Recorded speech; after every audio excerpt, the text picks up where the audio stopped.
Hello শিক্ষার্থী বন্ধুগণ, টিডি লার্নিং সেন্টার থেকে সকলকে স্বাগতম। আজকে যে আলোচনার বিষয় হচ্ছে নাউনের ক্লাসিফিকেশন। আজকে নাউনের ক্লাসিফিকেশনটাকে মূলত আমরা দুটো ভাগে ভাগ করব। আজকে প্রথম একটা ভাগ, আগামী ক্লাসে দ্বিতীয় ভাগ নিয়ে হবে। ঠিক আছে, তো আজকে আমি শুরু করি। নাউন কি আজকে হচ্ছে লেকচার 1। ঠিক আছে, নাউন মূলত কাকে বলে? নাউন বলতে আমরা জানি যে কোনো কিছুর নামকে নাউন বলে, তাই না? হ্যাঁ, যে কোনো কিছুর নাম, কোনো কিছুর নামকে হচ্ছে নাউন বলে।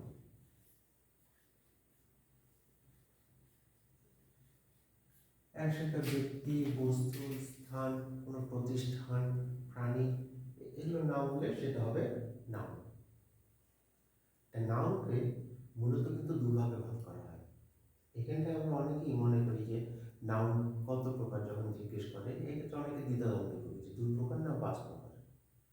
সেই ক্ষেত্রে দেখতে হবে যে যদি প্রশ্ন করা হয় যে নাউন মূলত কত প্রকার, তখন বলতে হবে কিন্তু 2 প্রকার। একটা কথা, নাউন মূলত, যেটা কিনা ইংরেজি প্রশ্নে লেখা থাকে মেইনলি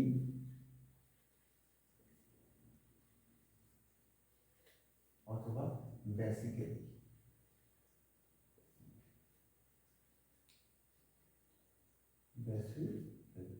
এই মেইনলি বা বেসিক্যালি যদি উল্লেখ করা থাকে তাহলে হবে নাউন 2 প্রকার। ঠিক আছে, 2 প্রকার। তখন সেক্ষেত্রে বলা হয়, 1 নম্বরকে বলা হচ্ছে কনক্রিট নাউন,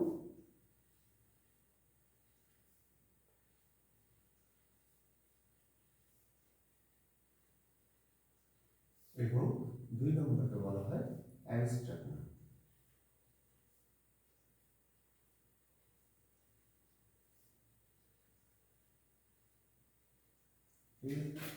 তাহলে একটা হচ্ছে কনক্রিট নাউন আর একটা হচ্ছে অ্যাবস্ট্রাক্ট নাউন। আর যদি কখনো বলা হয় যে নাউন কত প্রকার, তখন কিন্তু বলতে হবে নাউন 5 প্রকার। এই সময় তাহলে এই বিষয়ে তাহলে একটু মনে রাখা দরকার। প্রশ্নটা 2 ধরনের হতে পারে। যদি বলে যে নাউন মেইনলি কত প্রকার বা বেসিক্যালি কত প্রকার, তখন বলতে হবে 2 প্রকার, কনক্রিট নাউন আর অ্যাবস্ট্রাক্ট নাউন। আর যদি বলে টোটালি বলে যে নাউন কত প্রকার, তখন বলতে হবে 5 প্রকার। তো এখানে একটা লিখছি আমরা কনক্রিট নাউন আর একটা হচ্ছে অ্যাবস্ট্রাক্ট নাউন। কনক্রিট নাউনটা হচ্ছে মূলত আমরা সংক্ষেপে বুঝে নিই যে নাউনটাকে আমরা দেখতে পাই, সেটাই হবে কিন্তু কনক্রিট নাউন। অর্থাৎ আমাদের দৃষ্টির মধ্যে যেগুলো আছে সেগুলো হচ্ছে কনক্রিট নাউন। আর যে নাউনটা আমরা দেখতে পাবো না, শুধু কল্পনা বা অনুভব করতে পারবো, সেটাই হবে কিন্তু অ্যাবস্ট্রাক্ট নাউন।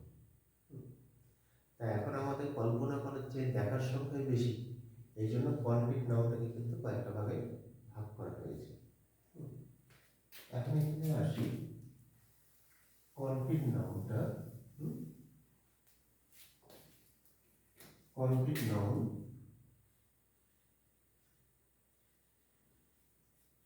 কনক্রিট নাউনকে মূলত 4 ভাগে ভাগ করে। 4 এর মধ্যে 1 নম্বর হচ্ছে প্রপার, 2 হচ্ছে কমন, 3 হচ্ছে কালেকটিভ, এবং 4 হচ্ছে material.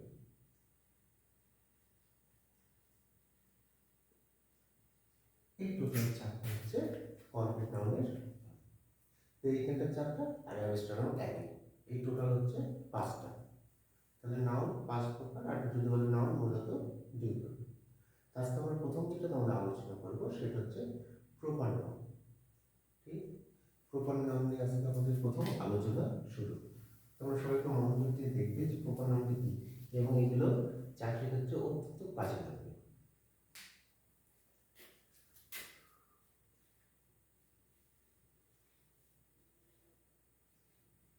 Proper noun, proper noun বলতে নির্দিষ্ট নাম, একদম নির্দিষ্ট নাম হবে,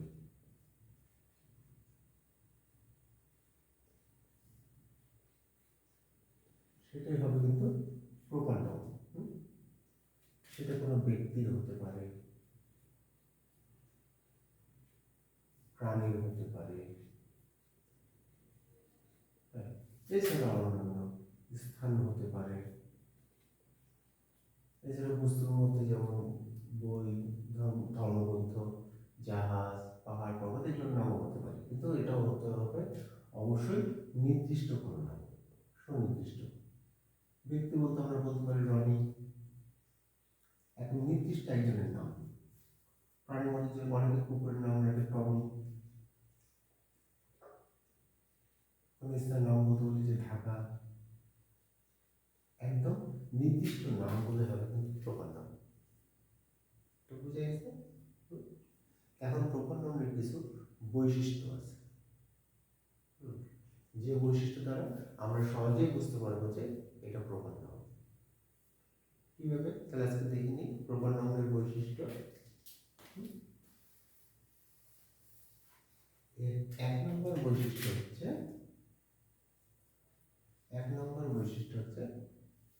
এর প্রথম অক্ষর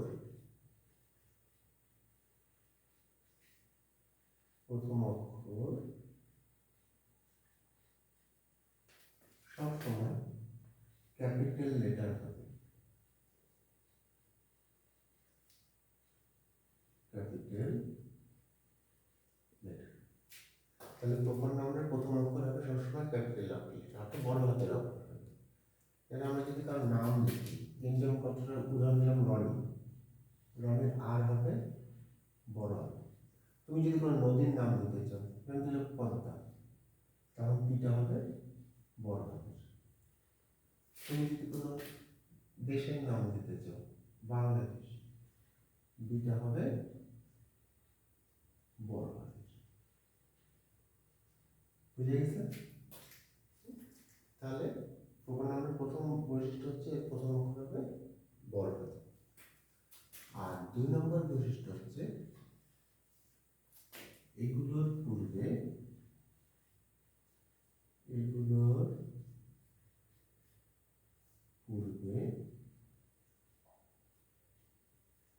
আর্টিকেল বসবে না। প্রপার নাউনের পূর্বে কোনো আর্টিকেল হবে না। এর মধ্যে বাংলাদেশ এই ধরনের কথা হবে না। তবে এর মধ্যে আবার কিছু ব্যতিক্রম আছে, যেমন পৃথিবী,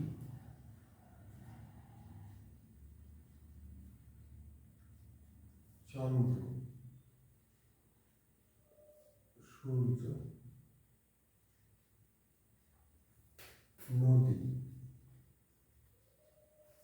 সাগর, উপসাগর,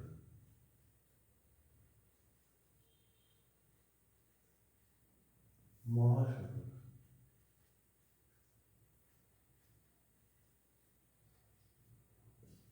পাহাড়,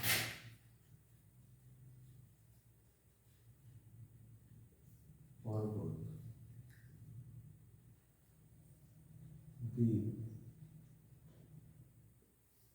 জাহাজ, গ্রন্থ,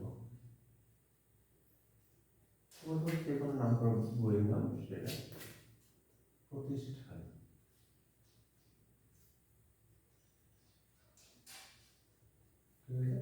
এগুলো যদি থাকে, এগুলো নামের প্রথম অক্ষর কিন্তু প্রথম অক্ষর বড় হতে হবে, ঠিকই আছে, এবং এগুলোর পূর্বে অবশ্যই একটা আর্টিকেল হবে।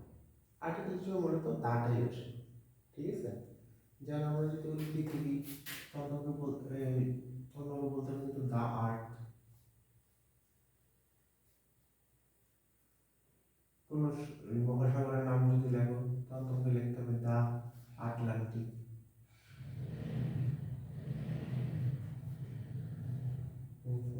যদি তোমার জাহাজের নাম লেখো, দা টাইটানিক। বুঝে গেছে?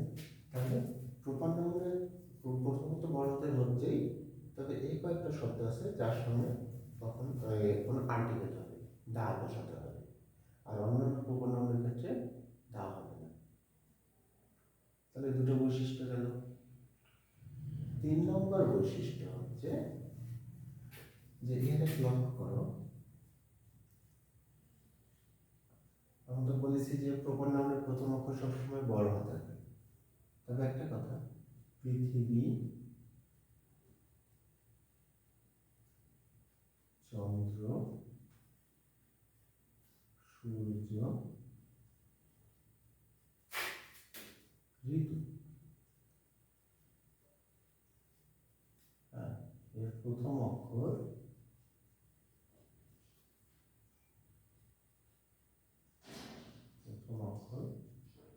Small letter. এটা একটা ব্যতিক্রম। আর যেহেতু পৃথিবী, চন্দ্র, সূর্য নির্দিষ্ট একটাই, তো এই জন্য এগুলো ছোট হাতে দেওয়া আছে। তুমি যদি লেখো দা আর্ট, তাহলে এইটা ছোট হাতের অক্ষর দিতে হবে। যদি লেখো দা সান, তাহলে সেক্ষেত্রে প্রপার নাউন হওয়া সত্ত্বেও এসটা হবে ছোট হাতের। ঋতুর ক্ষেত্রে যদি আসি, যেমন অনেক ঋতু আছে, যেমন summer, rainy, autumn, late autumn, winter, spring. এইগুলো নামের ক্ষেত্রে সবসময় তার প্রথম অক্ষরটা হবে ছোট হাতের এবং তার আগে অবশ্যই একটা দা বসাতে হবে। অথচ যদি কোনো দিনের সপ্তাহে 7টা দিনের নাম থাকে, সেগুলো কিন্তু প্রত্যেকটা অক্ষর কিন্তু বড় হাতের। যদি 12 মাসের নাম থাকে, তার প্রথম অক্ষর হবে বড় হাতের। কিন্তু এই কয়েকটার ক্ষেত্রে প্রথম অক্ষর হবে সবসময় ছোট হাতের অক্ষর। মনে থাকবে? আর এবার প্রপার নাউনের শেষ নম্বরটা বলি।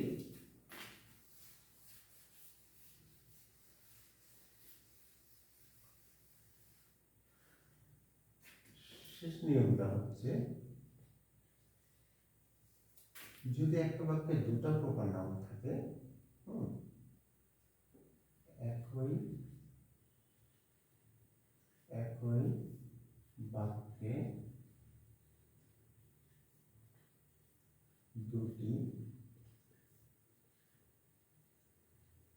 প্রপার নাউন, একটা বাক্যে যদি দুটো প্রপার নাউন থাকে, সেক্ষেত্রে প্রথমটা হয় প্রপার নাউন এবং পরেরটা হবে কমন নাউন। যেমন Nazrul is called a biographer। আর আরেকটা লিখি, Nazrul is called the Byron of Bangladesh। ঠিক আছে? এই ক্ষেত্রে কাছে দুজনের নাম আছে, নজরুল এবং বাইরন। নজরুল একজন বিদ্রোহী, বাইরন একজন বিদ্রোহী। যখন নজরুলের সাথে বাইরনের তুলনা করা হচ্ছে, এই ক্ষেত্রে নজরুল হবে কিন্তু প্রপার নাম, তার পূর্বে কোনো আর্টিকেল নেই। আর বাইরনের ক্ষেত্রে হয়ে যাবে কিন্তু কমন নাম, কারণ তার পূর্বে একটা আর্টিকেল আছে। তাহলে এখানে আবার পরেরটা দেখো, Nazrul is called the Byron of Bangladesh. এই ক্ষেত্রে বাইরনের আগে যেহেতু আর্টিকেল আছে, এই জন্য বাইরনটা হয়ে গেল কমন নাম। যখন এরকম দুজন কোনো কিছু নাম দেওয়া থাকবে, অবশ্যই প্রথমটা হচ্ছে প্রপার নাম এবং পরেরটা হবে কমন নাম।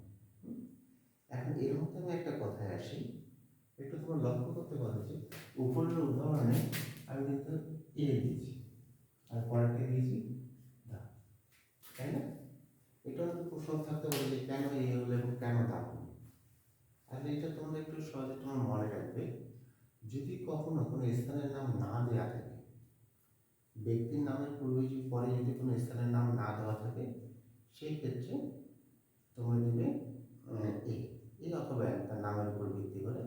কিন্তু যদি কোনো স্থান দেওয়া থাকে, তাহলে অবশ্যই তোমরা সেখানে দিবে দা।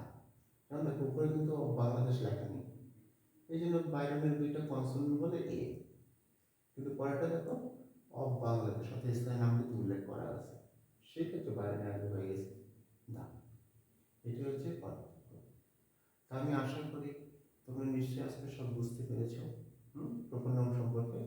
পরের লেকচারে কমন নাউন, কালেক্টিভ নাউন এগুলো নিয়েও আলোচনা হবে। সব কিছু নিয়ে আমি একটু মনোযোগ দিয়ে দেখবে এবং এর ফলে তোমরা সবাই একটু উপকৃত হবে। ধন্যবাদ সবাই।